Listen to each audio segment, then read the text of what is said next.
The heat was already thick by noon, the kind that clings to your skin and makes everything feel a little more real. I was standing near the snow cone stand, trying to decide between blue raspberry or cherry, when my cousin Claire popped up beside me. "Hey, are you flying in or driving for Noah's big weekend?" she asked, digging into her own melting cone. My brain stalled. Big weekend?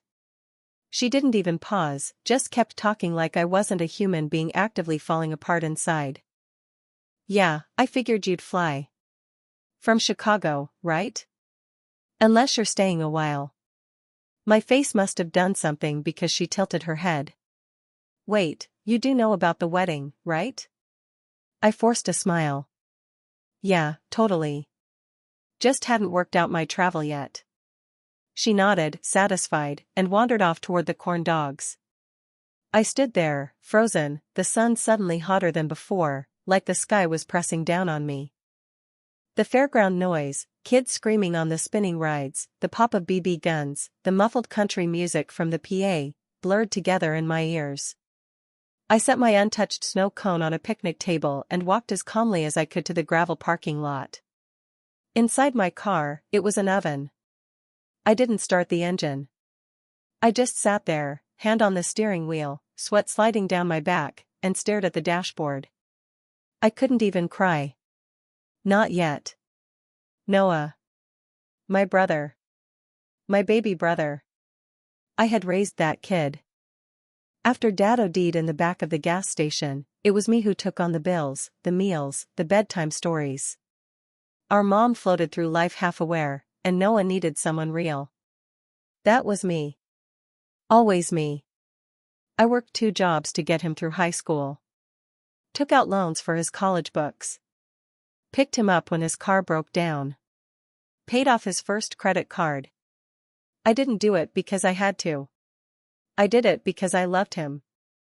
And he was getting married. And no one told me. I tried to remember the last time we talked. A text, maybe, a couple weeks ago. Something short. Nothing meaningful. Not unusual, but nothing. He hadn't acted distant. Not enough to make this make sense. I sat there for a long time, windows cracked slightly, the smell of fried dough and dust sneaking in. Around me, families passed with sunburned shoulders and sticky hands, laughing, yelling, living their lives like nothing was wrong. And maybe nothing was wrong to them. Maybe I'd just finally reached the part of the story where everyone quietly stops pretending I matter. I turned on the ignition but didn't drive. I just sat there, letting the air conditioning dry the sweat on my skin while the realization hardened like a shell around my chest. Noah was getting married. And I wasn't invited. 2 days later, I called my mom. Not because I thought she'd apologize. I just wanted to hear her say it out loud. She answered on the 3rd ring. "Erin. Hi, honey. How was the fair? Did you see Claire and the kids?" Her voice was always like that, bright, slightly distant, like she was narrating a commercial for boxed wine. I took a breath. "Yeah, I saw Claire. She mentioned Noah's wedding." There was a pause. Not long, but long enough to confirm everything. "Oh," she said lightly. "Yes, that's happening soon. It's been such a whirlwind." I stared out my apartment window at the street below, watching a dog tug its leash toward a fire hydrant. "When were you going to tell me?" "We weren't trying to keep anything from you," she replied. "It's just, well, it's a very small event. Limited guests, very intimate." I let that sit for a second. I practically raised him. "Erin," she said with a sigh, "that's not fair. He's an adult now. He's making his own choices." I tried not to lose it. "So am I not family anymore, or just not convenient?" "Oh, come on," she said. "You know how busy you are, always off traveling or working. We figured you probably wouldn't have the time." "I would have made time," I said. "If someone had told me." Silence again. "Then, it's easier this way. There's less pressure for everyone." You know how Noah gets, he didn't want to make a big thing out of it. Easier for who? I wanted to ask. Instead, I rubbed at my temple and said, when is it? This weekend, she said softly. It's a beautiful spot, upstate. Just a few people. Simple. Right, I said. Simple. You know we love you, Aaron. No, I said, I don't think you do. She went quiet. I heard her take a breath like she was going to say something else, but nothing came out. I hope it's everything he wants, I said. Really? Aaron. I hung up. I sat on the edge of my couch, phone still in my hand, and stared at the blank TV screen. I wasn't even angry. Not really. I was just hollow. Like someone had scooped something out of me and left the shell behind. All those years, all the late nights and scraped together rent and driving Noah to college interviews when mom couldn't be bothered. And now I was inconvenient. Something to be excluded for simplicity's sake. I wasn't part of the family. I was just support staff. And support staff don't get wedding invites. I didn't pack right away. I didn't make a list or text anyone or even check the weather. I just opened my laptop and started searching places I'd never been. Somewhere far. Somewhere quiet. Somewhere that didn't know who I was or what I had just learned. 3 hours later, I booked a round-trip flight to Slovenia. One way would have been too dramatic. Round trip said, I'm not running. I'm just stepping away. I didn't tell anyone. Not my friends, not my coworkers. I left a sticky note on my fridge that just said, gone. Don't wait up. At the airport, I sat by the gate sipping stale coffee, watching families laugh and couples argue over boarding passes. The woman next to me was FaceTiming her toddler, cooing in a sing-song voice. I put in my earbuds and turned on the travel map on my screen. My name wasn't on any wedding program. But here I was, flying across the world. The village I ended up in was small, tucked high in the Slovenian Alps, surrounded by evergreens and steep roads that curled like question marks. The cottage I rented had thick stone walls, a wood-burning stove, and windows that framed misty hills like paintings. The air smelled like pine and something old, like the land remembered everything. I didn't unpack. I just stood in the doorway that first night, breathing in air that didn't know my name. Noah's wedding was 3 days away. Back home, they'd be decorating tables, arranging last-minute details, rehearsing vows under strings of white lights. And I was here. No schedule, no noise. Just the tick of a wall clock and the occasional bark of a dog from somewhere in the distance. I made tea and sat by the fire with a notebook, not to write anything profound, just a list of things I didn't have to do anymore. Return calls that only come when someone needs something. Pretend silence is the same as peace. Keep proving I'm good enough to be remembered. The list filled half a page before I set it down. The stillness wasn't comforting at first. It was jarring. I'd spent most of my life wrapped in other people's needs. In the absence of noise, I didn't quite know what to do with myself. But the quiet didn't press in like I feared. It unfolded. It gave space. I lit a candle. I let the tea go cold. I watched the fire flicker and thought, not about Noah, or my mother, or what they were telling people about my absence, but about how strange it felt to just exist. Without a role. Without a title. They were getting married without me. But I was here. In a stone cottage, on a mountainside, listening to nothing but the wind and the faint creak of old wood settling into silence. The next morning, I posted a photo to Instagram. Just one. It was a self-timer shot, me in a heavy parka, standing near a frozen stream at the edge of the village. My face wasn't visible. Just a figure with hands tucked into pockets, mist curling above the water, the fir trees dark and quiet in the background. No caption. No hashtags. I set my phone down and left it face down on the counter. An hour later, when I checked it again, the story had views. My mother. My cousin Claire. And Noah. I didn't feel triumphant. There was no satisfaction in it, not really. But it was something. A nudge. A reminder, I exist. I saw the guest list. And here's what I did instead.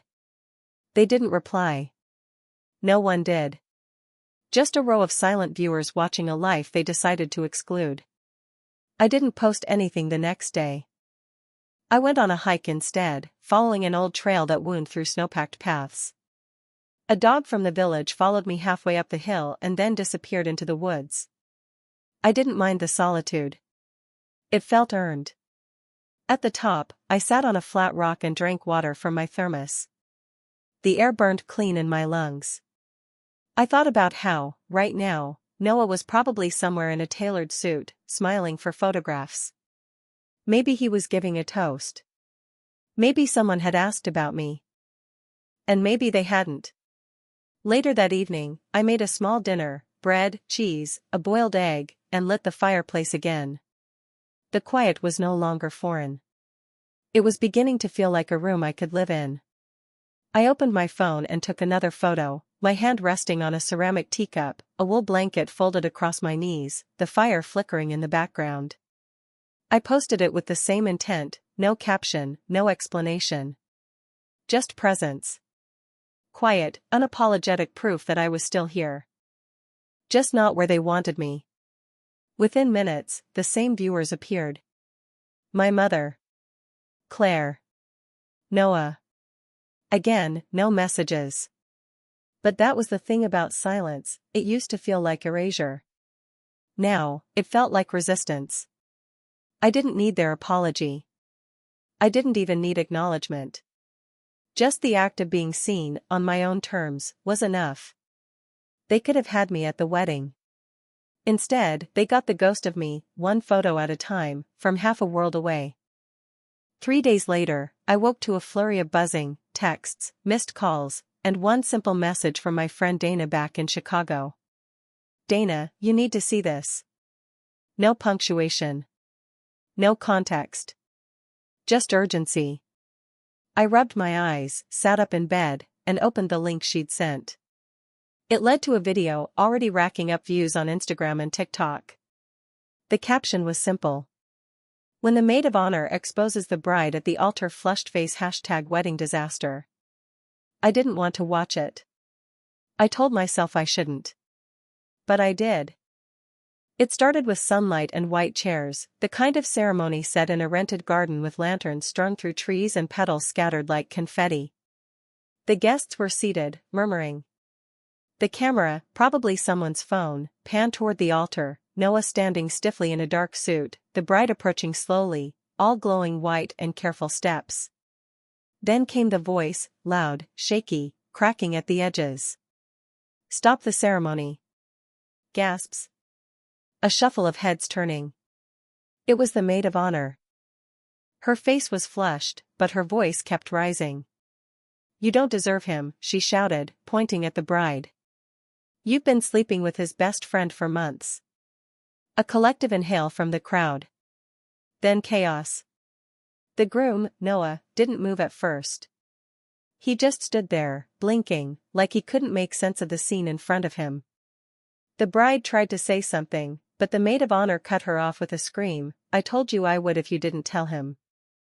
Someone dropped their champagne flute. People stood. One of the groomsmen lunged forward.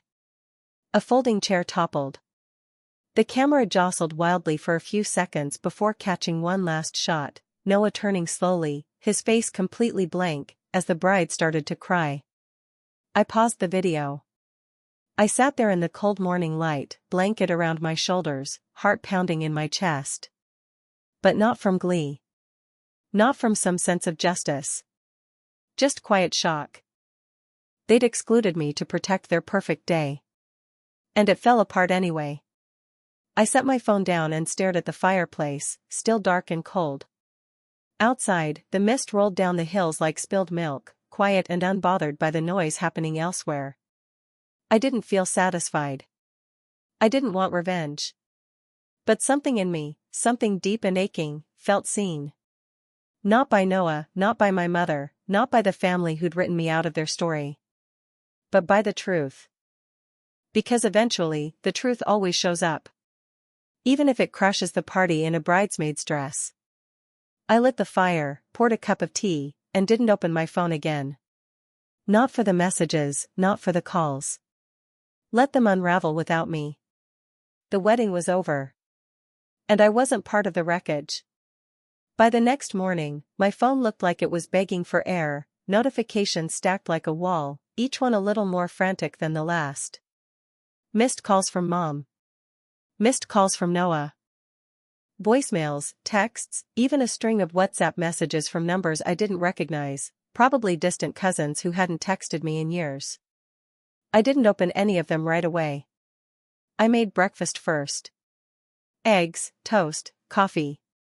I sat at the little wooden table by the window, listening to the wind rattle the trees outside while I ate slowly. The quiet here was still strange, but now it felt protective. When I finally picked up my phone, I scrolled through the messages in order. Most were from my mom. Mom, we need to talk. Mom, Noah's devastated. He won't eat. He won't leave his room. Mom, please come home. We need your help. Mom, it's not about what happened before. It's about what we do now. Mom, I know you're mad, but this is bigger than you. There it was, that familiar twist. Not an apology. A summons. I listened to her voicemails, each one more breathy and dramatic than the last. The words blurred together. He's shattered, I don't know what to do, you've always known how to calm him down. And that was the truth, wasn't it? When Dad overdosed and the house filled with sirens and silence, I calmed him. When he couldn't sleep in middle school because the world felt too big, I stayed up reading beside his bed. When he failed his first college class and Mom told him to stop wasting money, I wrote his advisor an email and paid for the retake. Every time something broke, they handed it to me to fix. But this time I didn't answer. I walked down to the lake instead. It was glacier-fed, so cold it hurt to touch, the surface so still it looked fake. I took a photo, nothing dramatic, just the shoreline, the blue sky, the water swallowing the edge of the mountain. I didn't post it.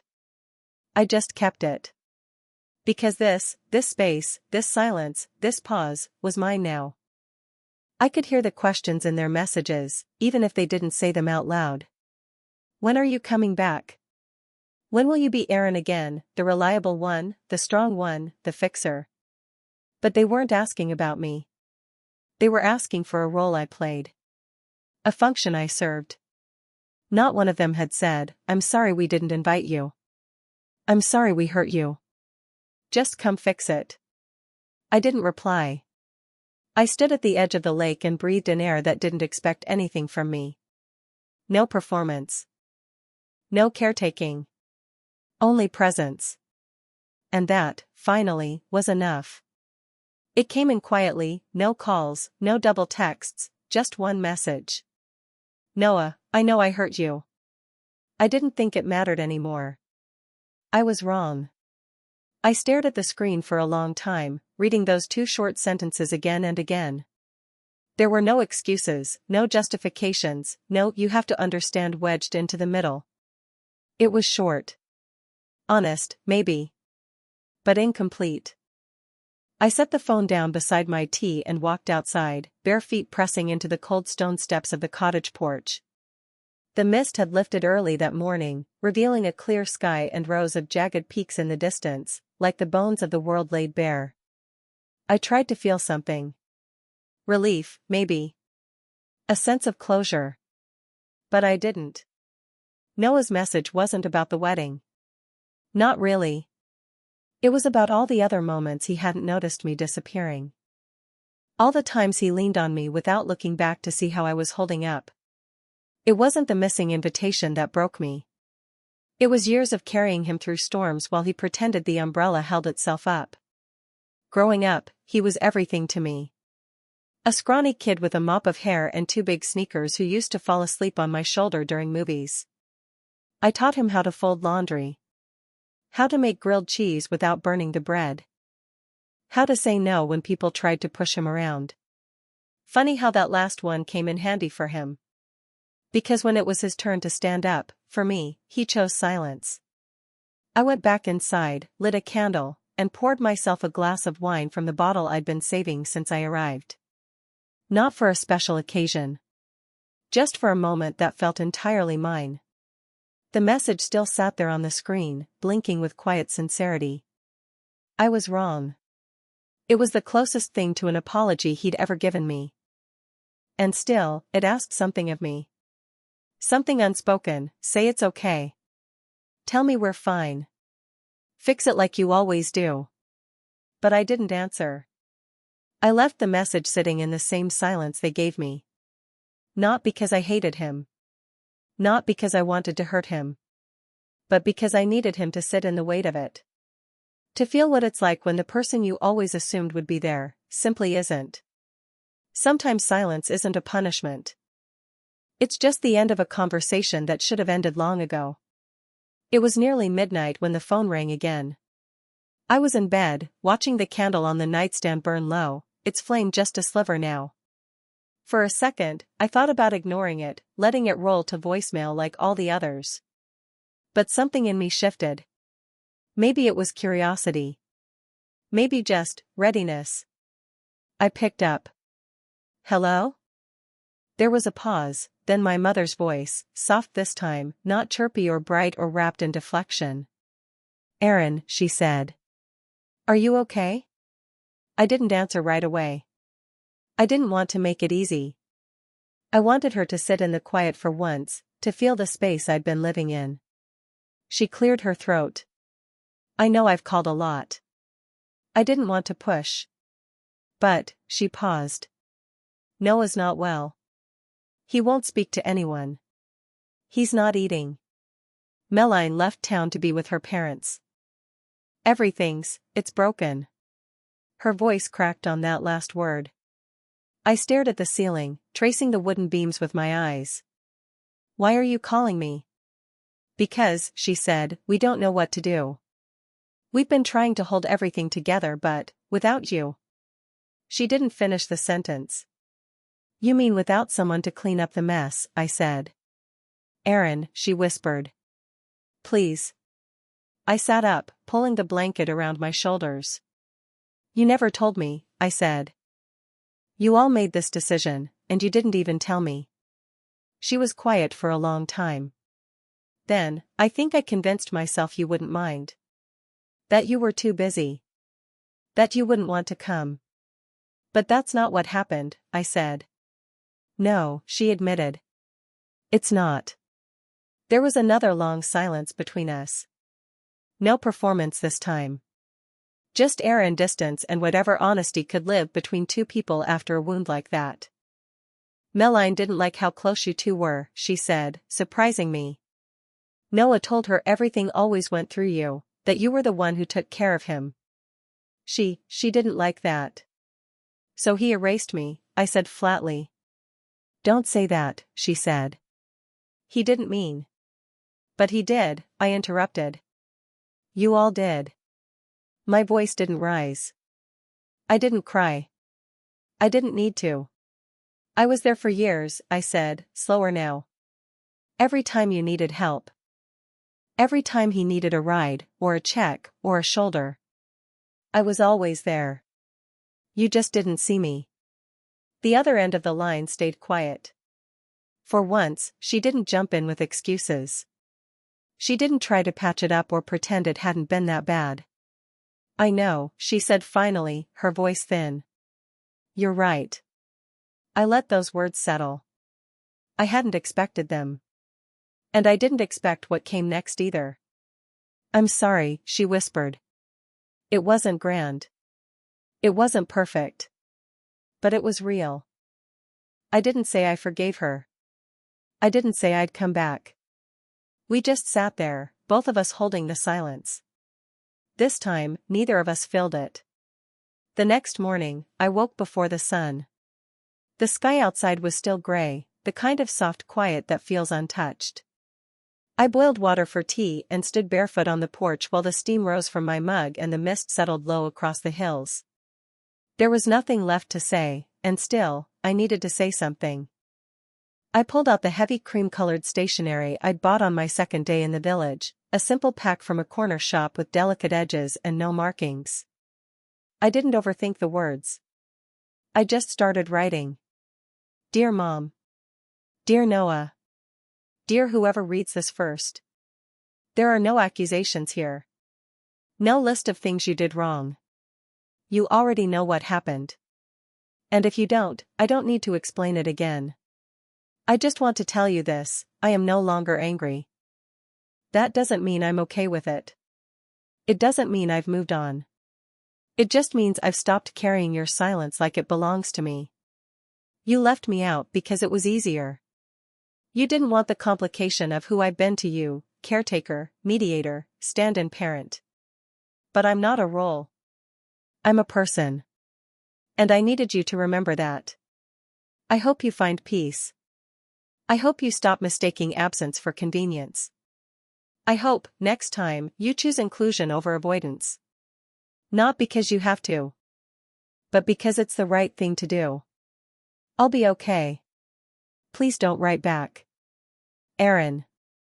I read it once, folded it twice, and slid it into the envelope. I didn't write a return address. I didn't even write a full name, just Turner family and the house number of the place I grew up. I sealed it shut with a damp corner of a napkin and slid it into my coat pocket. The village post box was a 20-minute walk, just past the chapel and across a stone bridge covered in moss. I took my time getting there, watching the fog roll through the valley like breath on glass. A few chickens crossed the dirt path near the bakery. Someone nodded at me from a bicycle. No one here knew what I was sending. I slipped the envelope through the slot and didn't wait to hear it land. On the way back, I passed the empty bench that faced the lake. I stopped, pulled out my phone, and took one photo. Just the bench, the water, and the fog swallowing the far end of the shoreline. No caption. That night, I didn't check for views. I didn't wait for responses. That letter wasn't a message in a bottle. It wasn't a plea. It was a release. Whatever came next would come. But this silence? This silence belonged to me. That night, I made dinner slowly. Not because I had to, but because I could. I lit 2 candles even though I was alone, poured a glass of wine, and sliced mushrooms the way my grandmother used to, methodically, like each cut meant something. The fireplace glowed low, filling the cottage with quiet warmth. Outside, the snow began again, soft and silent, covering the porch like a clean sheet. I didn't check my phone. I hadn't in hours. I wasn't waiting anymore. For most of my life, I'd been tethered to the people I loved by obligation, not the kind that was asked outright, but the kind that crept in quietly, that said you're the strong one, you'll handle it, you'll understand. And I did. For years, I absorbed their burdens, their absences, their soft betrayals wrapped in smiles. But this stillness? This quiet? This wasn't punishment. This was peace. I finished my dinner, washed the plate by hand, and left it to dry. I didn't rush. There was no next task, no one waiting. Just the small hum of the stove cooling and the crackle of the fire settling into ash. Later, I curled into the armchair with a book I hadn't opened since the flight. I read the same page 3 times before realizing I wasn't even reading. I was just breathing. Resting. Letting the silence be what it was. They would talk, back home. They would spin their version of the story. She didn't come when we needed her. She disappeared. She didn't care enough to help. Let them. They didn't know what it cost to be the glue. They never had. And now, finally, I had set the jar down. I was no longer patching cracks they refused to name. I was no longer performing. Or waiting. I didn't need a grand moment of reconciliation. I didn't need Noah to write a second message. I didn't need my mother to cry into the phone again. I didn't need anyone to tell me they were sorry 10 days too late. What I needed was this. The sound of snow falling lightly on the roof. A cup of tea steeping beside me. A fire that belonged to no one but me. No one would ever know how close I had come to folding. To forgiving too soon. To going back just because someone said we need you. But I didn't. For the first time in my life, I chose myself. Not as a last resort, not as revenge. Just as fact. The stillness didn't ache anymore. It held me. Like a place I'd always belonged but had never been brave enough to claim. And now, finally, I was home.